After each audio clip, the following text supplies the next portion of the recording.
Good evening, chess people. We're in the mood again. I was thinking about some old games. And one player called Jubilant, Grandmaster from ICC. Jubilant GM. Now, I'm pretty sure, I'm not 1,000% sure, but I'm pretty sure it was a British Grandmaster. Some strange, could be Hodgson, could be somebody who liked the drink. I just knew I should ask Lawrence. Trent and I are pretty close, and I think I should ask Trent who that was. He will definitely know. But it was a long ass time ago, and I'm old and tired, and we're just gonna get into this game. It was kind of a pribble, and I think this is an excellent demonstration um, in taking the space and the bishop pair. And check this out. Check this out. So, and this is important because Asa Hoffman loved this opening for black, and so I did have a little experience already. Um, I mean, you want to put the question to this bishop right away, and if their ambition is to give two bishops, you know what Fischer would do. Just say thank you, and I'll see you later. And e6, and they try to make this light square business. So what's a logical response, right? What's a logical response if they want the d5? I mean, to me, it's very clear that c4 has to be the correct move. This pretty much puts the kibosh on d5 straight away. I mean, you can't do it. So when they try again, you have to stop this. Can they? I mean, if they do it, you just take. Yeah, and then the bishop comes on b5. Also, somehow this queen is zigzagging down on b7. Uh, no, you can't get away with something like that. And the next deal is bishop g5. I mean, this is very logical, isn't it? I mean, to kick this bishop around and just send me to a square where I'm attacking d6 pawn, and you're opening your king, and now where's the king gonna go? I mean, in your dreams, you'll have some bishop on d3, you'll castle, and if the king tries to go to queenside, you're just coming with b4, b5. When your opponents give you this much space, take it. Like, put all your pawns up. There's no problem. You can play a4, you can play h4, you can play g4, all the exotic pawn flank moves. You have carte blanche to do it because your opponent isn't fighting you in the center. So, okay, this is pretty much a gimme move. He's attacking two pawns at the same time. We defend that, right? This is a peanut special, where now we learn something. Uh, the peanut gallery.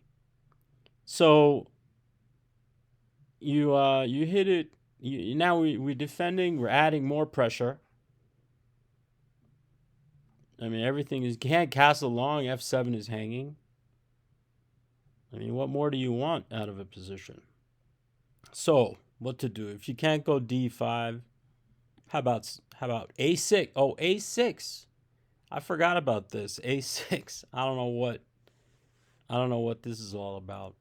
Those British grandmasters, they generally play from the pub. No, I'm not saying that. But they do make some good beer over there in England. I have to admit. I've spent a little time in the pub myself, and I promise you the beer is very good. So moving on. King b1. This is a pretty much standard move. You get the king out of dodge. This is a king out of dodge. C5. Bishop e3. Okay, do what you want. Queen c7. Space. Space invaders.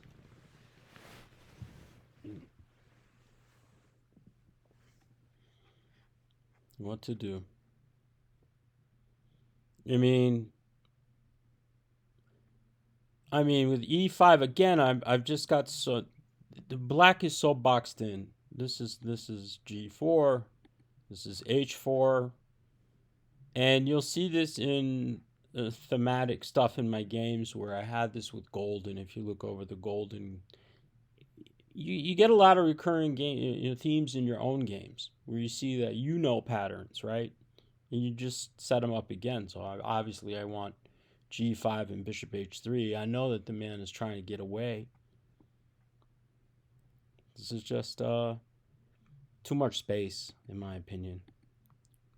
So he tries to stop this, but we're just not having it. And I suppose to give a pawn here is the right way because he has opposite square, opposite colored bishops, and then he's going to take over the dark squares. To give up a pawn, obviously much better than going back to f8 because, and you can't come into the house to h4, can you? Like queen g4 right away. You might have to go queen d8. Can you get away with that? It's possible. But I mean, then the knight on h. I mean, it's kind of stranded, right? The knight doesn't have it. He'll have to go back, and then it's equally bad. So yes, knight f4 is fair, seemingly forced to give a pawn, but at least you fight for some squares. Now, maybe castle long is a thing. So if I eat on f7, there's a rook f. Well, no, this bishop's got to go somewhere, like to f6. Now you can't go rook f8 right away. The e7 bishops. You're gonna have to play bishop f6, and then threaten to double the pawns on c3. Maybe that's the way. I don't know if I'm gonna eat on f7. Maybe I will go bishop h3 if that happens, probably.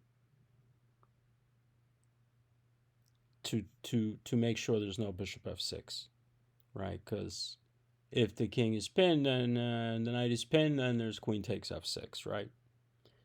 And then I will gobble this knight, and I will play e5 and give that pawn away just to make sure that I have a passed pawn on d5 and to block the bishop's long diagonal. And then I'll stick a knight on e4, and you can say arrivederci. That's going to be kaput. The position will be a nightmare. So, yeah, this one, and to stop him, and to trade, and to take the e5 square away from the knight, and also to... This is a really nice move. Yeah, I was playing quite well here. King C. This is a long time ago, too. King c2. All right, this is not a eureka move. And this is easy move. I just want to trade this guy and play e5 and then knight e4. Seems crushing. Yeah. This one, the nice thing you notice that with the d6 pawn, the c5, so it's a fork. It's actually a fork. Like, you're not really giving anything away in the end. And here, yeah, this is sort of the torture. And the point is that when they go f5, the e6 square is now en prise. So that when you take on c5, you're going to take on g7 and then fork the guy on e6. So yeah, I think this whole game was kind of perfect. F5, this is... Yeah. All right, black didn't do the right operations somewhere. Somewhere black didn't do the correct operations. I think the whole opening is pretty bad, to be honest. I mean, anytime you give the bishops for free and you have cramped position and say, all right, I have the knights and I'm going to dance around, but you don't have enough space. Really, there are no squares for the knights to dance around. The only way is to give a pawn like he did, and you saw what happened. So, Yeah, it's sort of a Pribble gone wrong, I imagine. Um, I just wish I knew who this man was. We did play. I don't know. He wasn't one of my regulars. I would say like I played Emger every day. Mikhail Gurovich. I played Bird all the time. That was Ulf Anderson. Mostly my main spar partner was probably that played over and over was Emger, and but this was kind of sweet. All right, let me think about this one a little bit more. Let's look at this position. Yeah, this is already yeah. So G5 is very beautiful, and G8 B3, BD2, Rook C1. Oh my God! All right, well I took this. Okay, this is clear. This was obvious. Takes. Queen takes, and you know what? Let's push this down a little bit just to see the other lines. Castles. Yeah, Bishop F6.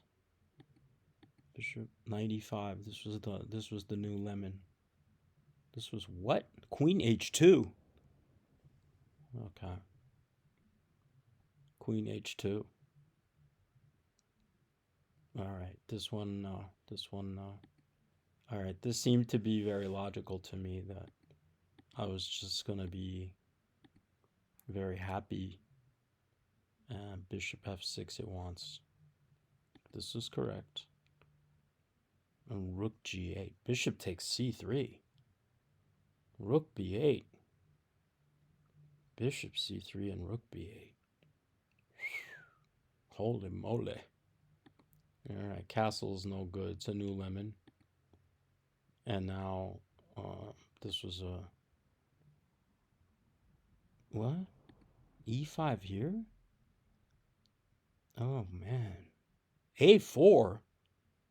Okay, shut the door on that. Alright, we took this one. We're playing like people here. I'm sorry. Okay, now it's saying, I'm not so dumb. Alright, here we go. Alright, well, you see the business now. Queen H2 on these things. All right, everyone. Have a good night. I hope you enjoyed this. Was a small game, kind of romantic time. Later.